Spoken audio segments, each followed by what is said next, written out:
What's up, everybody? Jared Stisher here with Tech Birmingham KMD. I am honored to be with the Dr. Patrick Murphy, founder of the Barefield Entrepreneurship Program at the University of Alabama in Birmingham. Dr. Murphy, how are you? I'm great. It's great to be here and talk with you today. Look, I'm happy that we actually have time to sit down and have a conversation because I feel like we're both moving and going every time I see you, which is awesome. So I did have a couple questions for you. You did find the Barefield Entrepreneurship Program. Can I hear more about your journey in entrepreneurship and how you got to this point?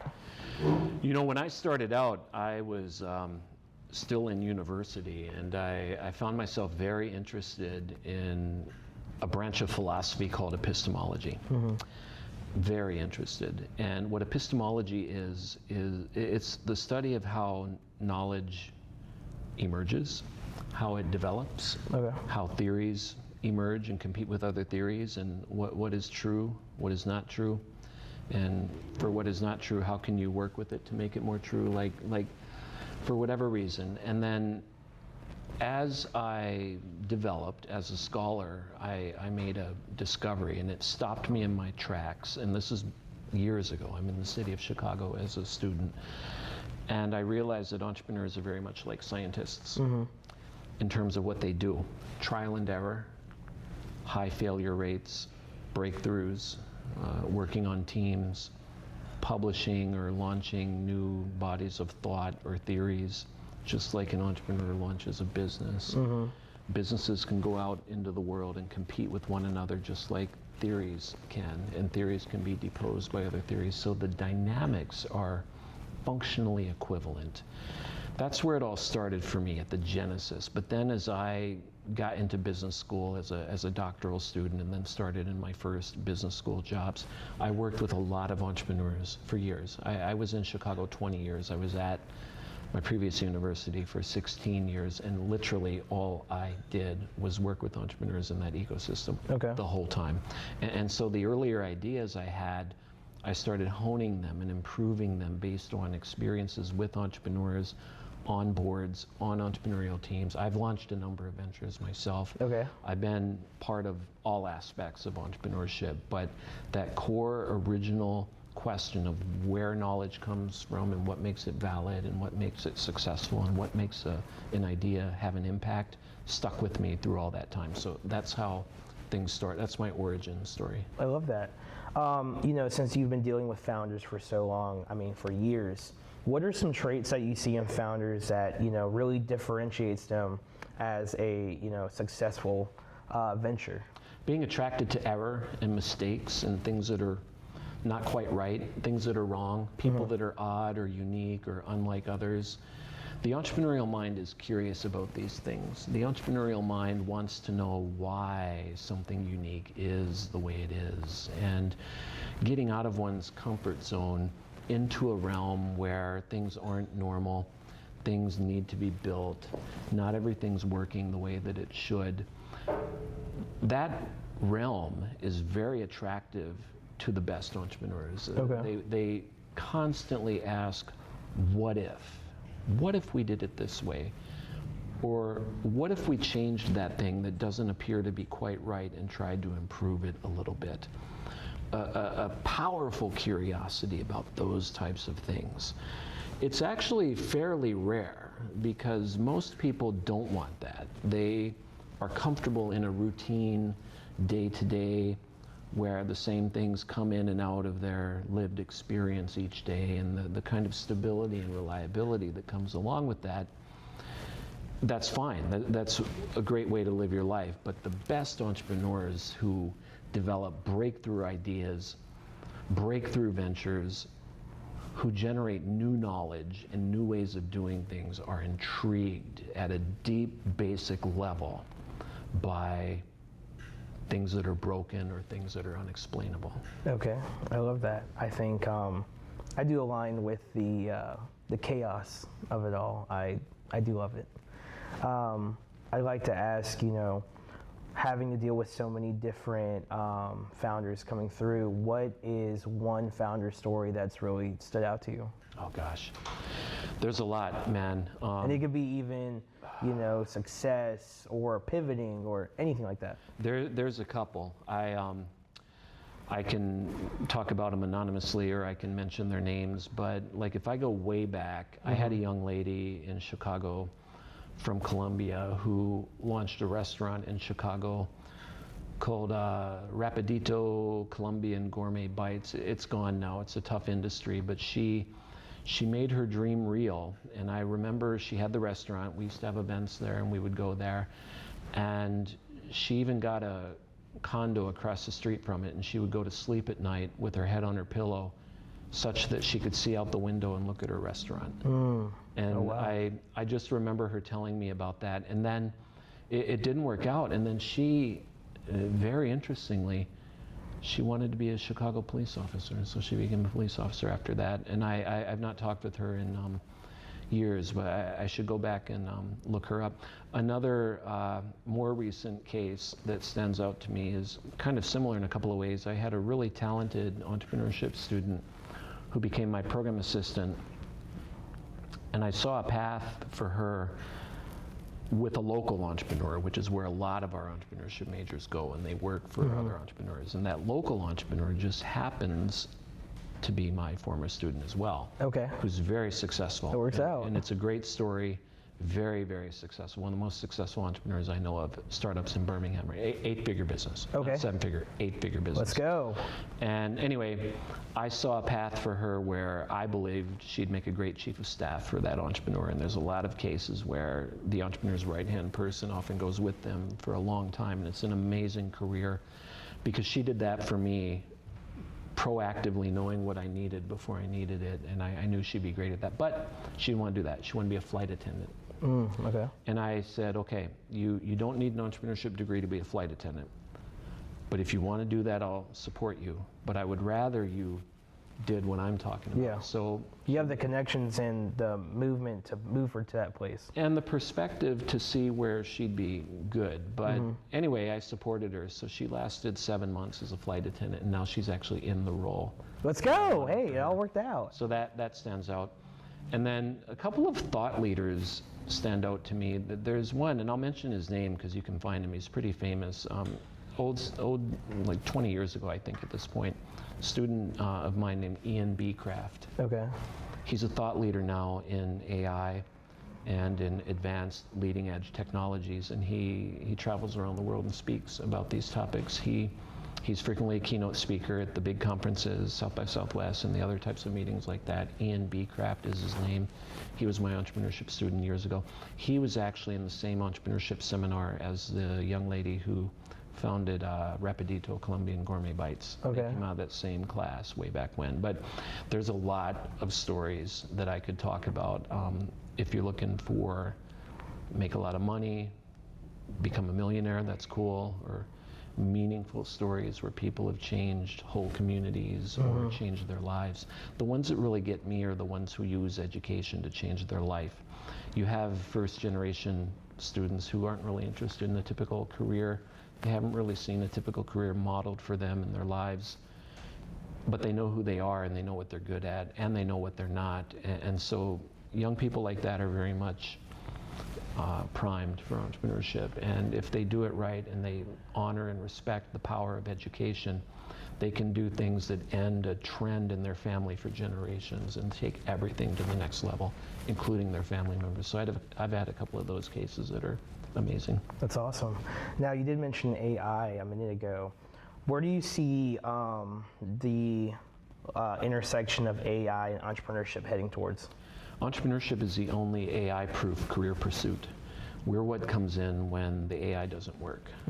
Entrepreneurship starts with problems, and so if AI is going to offer a new way of doing something better than the old way, that's cool, but there's still going to be a boundary around whatever that new value contribution is. What it can't do that it might be able to do, and the gap between what it's not doing and what it could do, that's a problem, and that's where entrepreneurship starts. If you have robots serving food in restaurants, like what happens when it drops the tray, or it can't pick up the right order or go to the right, any problem associated with AI, like how to prompt, how to teach, how to educate people, how to use AI in new ways, how to apply AI in new ways. All of that calls for the entrepreneurial mindset. Our students in this program, we had a big event last week at Hoover High School, and I knew this in theory, but I had never gotten direct evidence until last week. Our students have no problem finding jobs. A couple of different reasons. One, vast majority of jobs come from the entrepreneurial sector, 80%. But those employers strongly prefer to hire new talent that has a strong entrepreneurial mindset, like what we talked about earlier. Like a go-getter. Yes, yeah. and comfortable with uncertainty and able to get out of their comfort zone. And I've known that in theory. It's like an economic fact. We all know that. But one of the students at this event said, all the entrepreneurship majors are finding it very easy to get jobs and internships. And when we talk to our friends in other majors, they're having a much harder time. And I said, wait a minute, hold on, unpack that a little bit. And they talked about it. But AI, back to your point, anything that's routine or has large stores of archival data, HR, accounting, finance, a lot of that stuff, and the work related to that information has tasks that are routinized and involve a lot of data at once, where the AI platforms can really replace a lot of the routine human labor. And so we need to look at like what's next, or what can it not do in association with that work. And that's where entrepreneurship comes in. So we are the only AI-proof career pursuit, and I think people are going, if they don't know that yet, they're going to discover it more and more in the next 5 to 10 years. Okay, I love that. Let's switch gears and talk about the entrepreneurship program, Barefield. I'd love to hear more about it. What is it offering students? How are you teaching them? You're getting go-getters and putting them in the educational landscape. Could you tell me more about it? We attract people who are outliers. Our program itself is an outlier, meaning it's not like the average. It's way far from the average. There's 59 colleges or universities in the state of Alabama. 4 of them have an entrepreneurship major. We're one of the 4. We're unique. The way we teach is unique. We don't use textbooks or traditional exams. We pull concepts straight out of the research literature, and it's the professor's job to make those advanced concepts intelligible to the people in the classroom.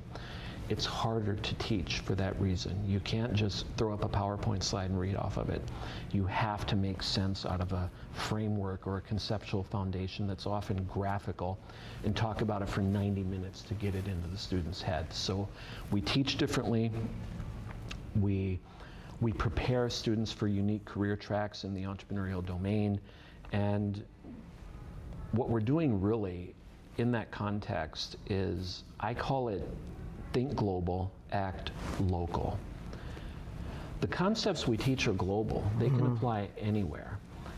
Every time I teach a class, there's a lot of material on the board, but it's graphical, it's not verbal. It's not like words on slides that we all read. I can talk about one model in 100 different ways for 100 different audiences to tailor it to their local reality.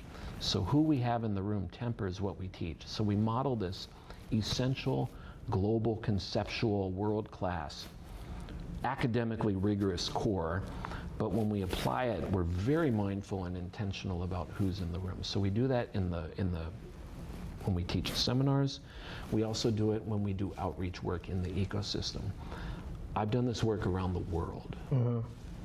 The way we do fundraising, the way we do technology, the way that we do retail, restaurants, it's different in Birmingham from how it is in Chicago or New York or Barcelona or Lisbon. Not better or worse, just different, and that's the localization. However, the same concepts that we teach apply in all those places, but if you don't act in accordance with the local reality, the concepts do not make an impact. So we take that extremely seriously, and we've built the program on that ethos, and that's where it all started. And the growth has been incredible. We've hit a lot of milestones and done a lot of really cool things, but I think it's because we've stayed true to that original credo. Now, you've been all over. What was the selling point to build this in Birmingham? We never thought we'd leave the city of Chicago. UAB got really serious about entrepreneurship in 2015, 2016, and they started searching for somebody to build the program and chair the program. And at the time, I was a full professor. I became a full professor at my previous university in 2013.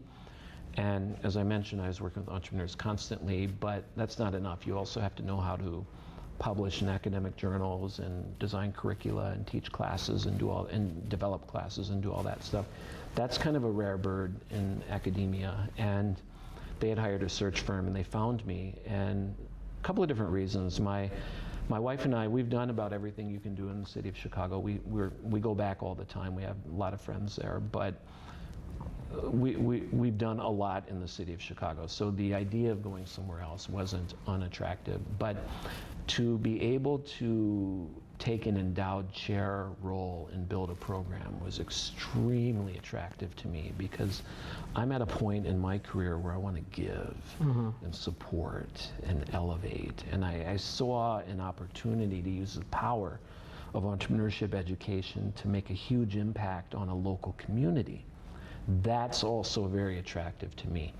And then the support we've received from the university to do this. And then after I got down here and started building, the students showing up, and then the donors and the supporters, Mr. Barefield, Mr. Aldag, Ms. Peoples, all of the incredible supporters that have gotten behind us to support our programming. So we don't just teach in the classroom, we try to teach into the ecosystem. So everything we do in the class, or with respect to entrepreneurship education, the so what question should be, what does it mean for Birmingham?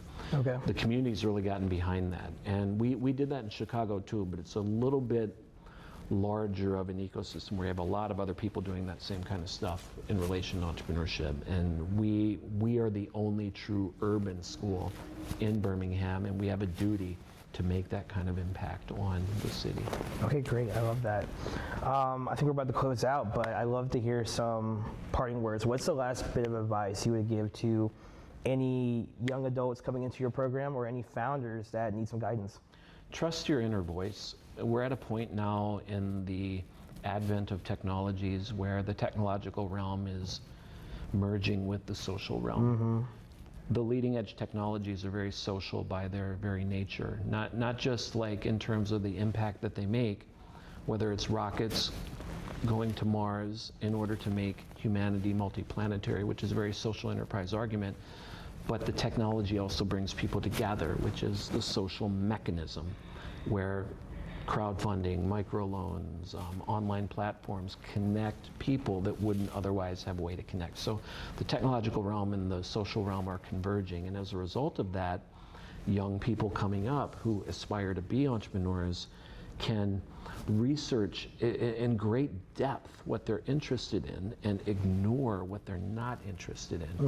And if everybody does that, the heterogeneity is magnified, and that means that each individual in the younger generation has their own unique identity that they're comfortable with and accustomed to. And that is like one step away from being a great entrepreneur. Knowing who you are and who you are not, and being comfortable in your own skin is vital, because you're going to get critical feedback and you can't let it shake you. You're going to get out of your comfort zone, but you need to be comfortable with your inner compass and your values in order to navigate that uncertain environment. So I think that the technology has had a positive effect on young people in terms of developing themselves, and it has changed the way we teach. So what I would want people to know is that we are a very rigorous scholarly program, but there's nothing more practical than a good theory. And we know how to deliver good theory such that it will change the way young people make sense out of their world, but we don't ask them to change who they are. We give them an opportunity with the power of our conceptual foundations and our education, where they can take those things and learn the discipline of those foundations and use them to magnify their own values or their impact or their dreams and what they want to achieve. I love that. Well, episode of Founders. Dr. Murphy, what's the best way for everyone to contact you?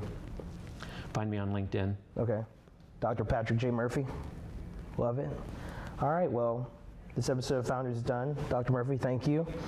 Stay tuned for what else is to come. All right, cool. Did you take a picture of us? Got it. Yep. Hope you got some good quotes in there.